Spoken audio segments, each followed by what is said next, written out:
ఒక్క తప్పు జీవితాన్ని పూర్తిగా మార్చేసింది. ఒకప్పుడు సోషల్ మీడియాలో నవ్వులు పంచిన ఫన్ బకెట్ భార్గవ్ లక్షలాది మంది అభిమానులు సంపాదించాడు. కానీ జీవితంలో తీసుకున్న ఒక్క తప్పు నిర్ణయం అతని జీవితానికి తలకిందులు చేసింది. మైనర్ బాలికపై జరిగిన కేసులో కోర్టు అతని దోషిగా నిర్ధారించి 20 సంవత్సరాలు కఠిన కారాగార శిక్ష విధించింది. ఆ తీర్పుతో అతడి కెరీర్, పేరు, భవిష్యత్తు అన్నీ ఒక్కసారిగా మారిపోయాయి. ఇటీవల మరో విషాదం జరిగింది. జైల్లో ఉండగానే అతని తల్లి మరణించింది. ప్రత్యేక అనుమతితో బయటకు వచ్చిన భార్గవ్ తన తల్లి అంత్యక్రియలు నిర్వహించారు. తల్లి పాదోషయం చూసి కన్నీళ్లు పెట్టుకున్నాడు. వీడియోలు సోషల్ మీడియాలో వైరల్ అయ్యాయి. వాటిని చూసిన చాలామంది ఇట్లాంటి పరిస్థితి ఎవరికి రాకూడదని స్పందించారు.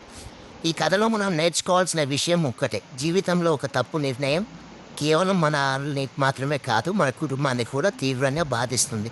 తల్లిదండ్రులు పిల్లల కోసం ఎంత కష్టపడతారో చివరికి ఎలాంటి పరిస్థితిని చూడాల్సి రావడం చాలా బాధాకరం.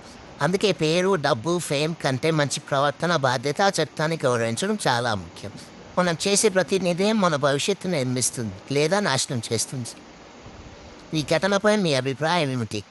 కామెంట్లో తెలియజేయండి. వీడియో నచ్చితే లైక్, షేర్, సబ్స్క్రైబ్ మాత్రం చేయండి. ధన్యవాదములు.